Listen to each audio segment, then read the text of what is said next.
A boy named Justin Witter leaving school and riding his bike home through the woods. Everything is going fine until he's suddenly thrown back by some mysterious force. Then, the focus shifts to a family consisting of Jackie, the mom, and her son, Connor. Their relationship is in trouble as Connor acts cold and resentful towards his mom, despite her efforts to make breakfast. The dad, Greg, who has been sleeping on the couch, wakes up and tries to comfort his upset son.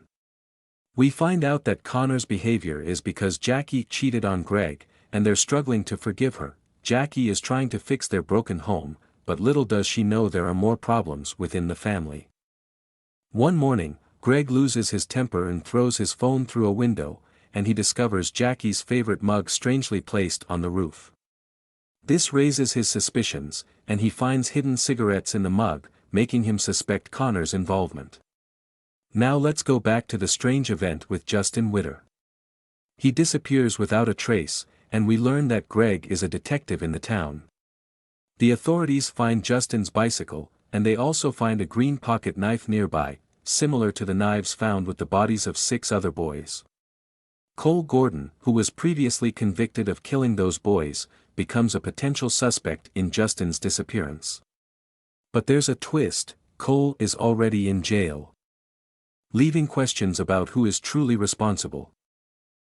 As time passes, tension builds in the house, and Jackie comes home to find her silverware missing and strange noises coming from her bedroom.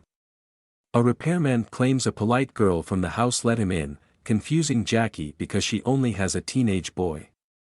In the evening, the TV autonomously flickers on, broadcasting news of Justin's and another boy's disappearance.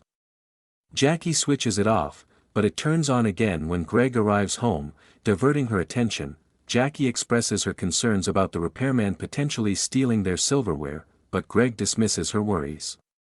He notices another missing picture from the wall but chooses to ignore it. Later, Greg goes to his room to freshen up but gets distracted by Connor's hamster. While trying to secure the hamster in its cage, he enters Connor's room and faces an unexpected turn of events. Thinking it's a prank by his son, Greg asks Connor to unlock the door.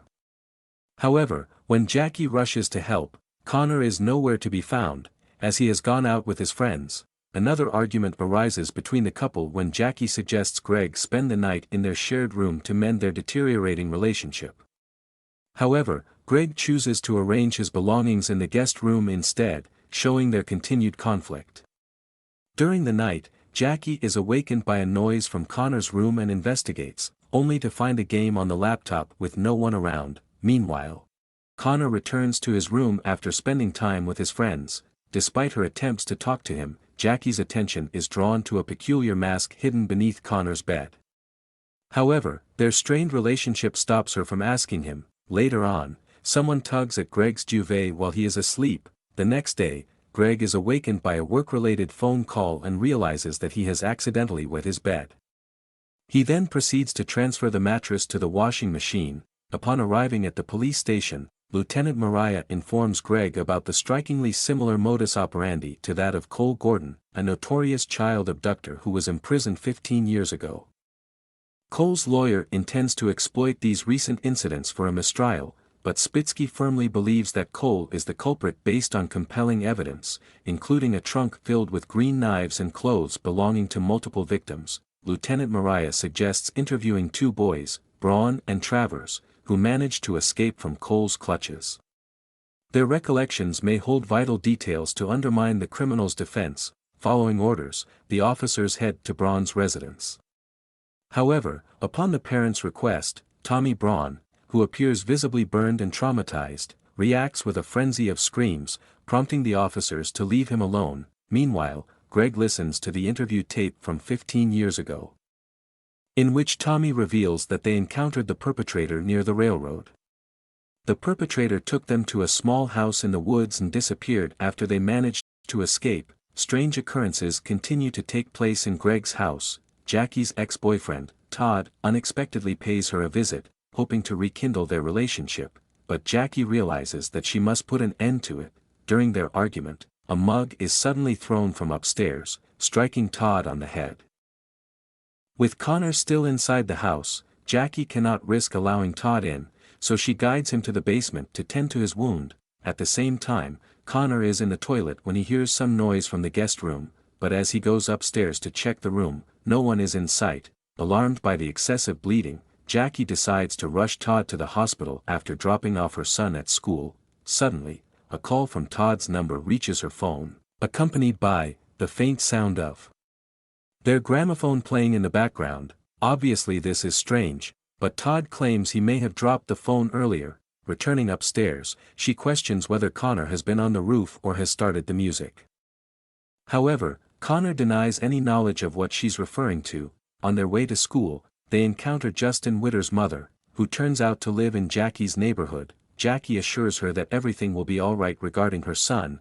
In the dimly lit basement, while Todd searches for a bandage, he is suddenly attacked from behind by someone.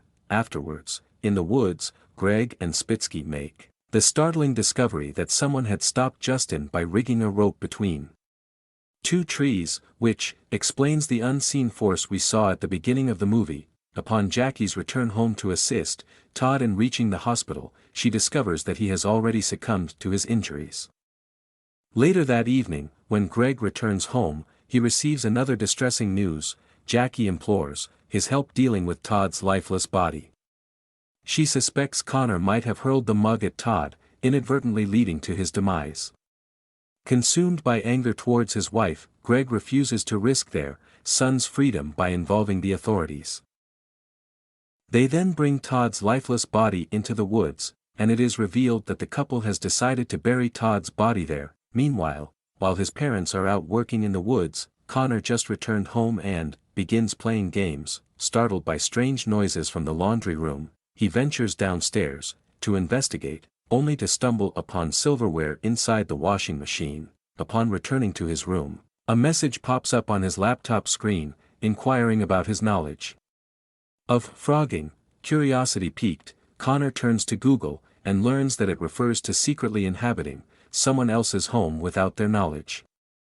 As he is lost in his online exploration, a man donning the same mask Jackie discovered in his room ominously appears behind him. Once the couple returns home, their shock knows no bounds upon finding Connor bound in a bathtub, and beside him is the unmistakable green knife. As Jackie rushes unconscious Connor to the hospital, a scene unfolds with Lieutenant Mariah informing Spitsky about a phone call they received from a girl who claims to have spotted the kidnapper. While Greg doesn't answer his phone, afterwards, we see that Greg is determined to apprehend the intruder in his house. While inspecting the guest room, Greg stumbles upon their family photographs that mysteriously vanished from their frames. Methodically scouring every corner, he finds himself caught off guard and mercilessly assaulted by the masked man. The movie then switches to a few days earlier, where we see two teenagers, Mindy and Alec, sneaking into Greg's house after the family leaves. Mindy is an experienced frogger, while Alec is a newbie who will be the cameraman to document their experience. They plan to occupy the guest room and conceal themselves in an uninhabited space whenever the family returns home. They'll also stay no longer than 4 to 5 days before jumping to the next house. While Mindy tries to maintain a low profile and avoid disturbing the homeowners, Alec displays a Later on, after Mindy has fallen asleep again, Alec sneaks out of the room and captures footage of the family sleeping, including Greg, who is sleeping on the couch. On the next day, we're brought back to the event at the beginning of the film. While the mother is preparing the breakfast, Alec proposes the idea of toying with the family's sanity for amusement, but Mindy sternly forbids him from doing so. Afterwards, as Greg is getting ready to leave for work, he notices that one of the family photos hanging on the wall is missing. The two froggers then hear the sound of a broken window, and we already know what made it happen. It turns out that Alec was the one who unknowingly left the mug on the roof with the cigarettes inside. And when Greg checked the roof via the guest room, the duo was still inside, hiding from him. Later, a repairman arrives at the door, and since he has heard their conversation, Mindy grants him entry. This is why the man told Jackie that her daughter had let him in, and Alec is seen stealing Jackie's silverware. While Mindy puts their belongings in the basement, Alec takes a few sleeping pills from Greg's room, crushes them, and dissolves them thoroughly in a water bottle. once they confirm the repairman's departure, Mindy firmly decides never to venture downstairs again, unwilling to take further risks. In the meantime, they learn the distressing news that Justin Witter, another local kidnapping victim from the past month, was taken while wearing a green soccer jersey in the nearby woods. Alec then deviously gives the drugged water to Mindy, causing her to become drowsy and fall asleep. Seeing the opportunity to torment the family, he employs a mobile app to play tricks with the television.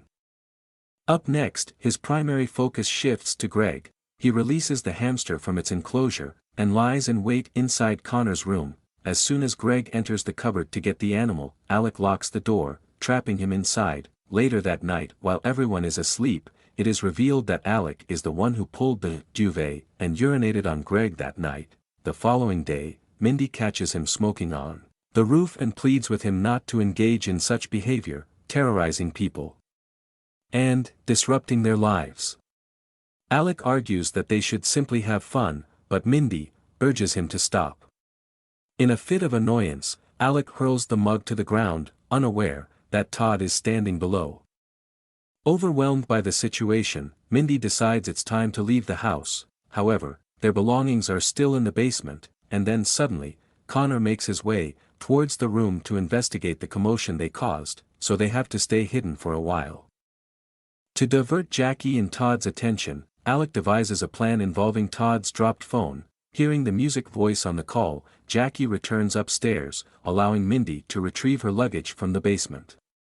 This is when Jackie asks Connor about the music being played on their gramophone, and then the mother sends the son to school. Concealing herself behind boxes in the basement, Mindy becomes an eyewitness to a heinous crime unfolding before her eyes.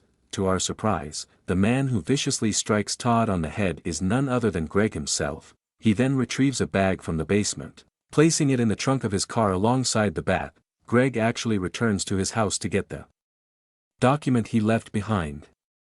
Before heading back to the office, when Mindy is about to leave the basement, Jackie unexpectedly returns home, forcing Mindy to stay in the basement. Later that evening, the couple argue about Todd's body, while Mindy witnesses Greg acting like he just found out. On the other hand, Alec strategically places a destroyed family photo from Greg's collection inside the guest room. As Greg and Jackie leave the house to bury Todd, Mindy cautiously returns upstairs, only to witness Alec binding and restraining Connor while wearing the unsettling mask. Filled with panic, she attempts to contact the police, but Alec intercepts her and unintentionally causes Mindy to fall down the stairs, losing consciousness. Despite initially refusing her instructions, Alec's concern for his friend compels him to take her to the hospital. Setting Connor in the bathtub with the green knife nearby, he hides Mindy in her luggage in Greg's car trunk and attempts to start the vehicle. Unexpectedly, the couple returns from the woods, forcing Alec to take refuge in the garage. After discovering Connor's condition, Jackie rushes him to the hospital, while Alec's plan hits a snag when Greg takes off in his own car. Meanwhile, Mindy, who is still in Greg's car, awakens to discover a green jersey in his bag, the same one worn by the missing boy on the day of his abduction. At this point, it becomes clear that the kidnapper of Justin Witter is none other than the detective himself. When the car halts in a secluded area, Mindy seizes the opportunity to contact 911, revealing the kidnapper's location, but since she doesn't know the exact place, the authorities will take some time to track her on GPS. In the midst of the woods, she comes across a caravan out of the little house, and decides to look into it. As she enters, she discovers the shocking sight of the two missing boys confined inside, but to her bad luck, she is captured by our detective Greg, and his eyes catch sight of the camera, allowing him to learn that Mindy and her friend have been secretly residing in his home for several days. Long story short, he takes Mindy back to his house, and asks her to stand up, before shooting at her, resulting in her demise. Retrieving another pistol from his jacket, Greg fires a shot at the opposite wall, and cunningly positions the weapon in Mindy's hand, creating a false narrative of her attacking a law enforcement officer. Back to the earlier scene, after Greg stumbles upon their family photographs in the guest room, he finds himself caught off guard, and mercilessly assaulted by the masked man who turns out to be Alec. After the brief struggle, Alec gains the upper hand, holding Greg at gunpoint. It is at this point that Alec claims that he knew Greg was the one who kidnapped the town's missing boys, but Greg blames Alec for the crime and Alec wants to stop the detective from investigating the case.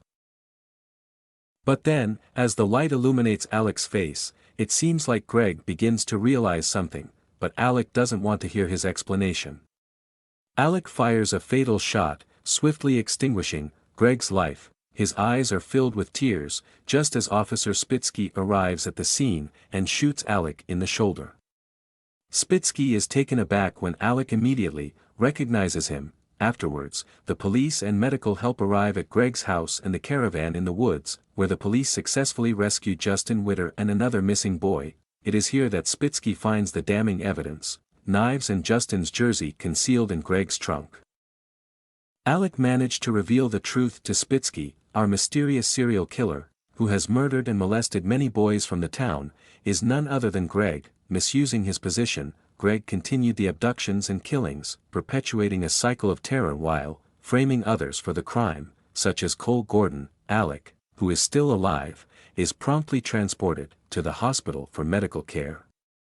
He recalls the tragic incident when he and Tommy were playing on the railroad, revealing that Alec is one of the two boys who managed to escape the kidnapping that occurred 15 years ago. The two boys were then approached by the perpetrator, who was our Greg. Thank you for watching. Subscribe and like for more videos like this.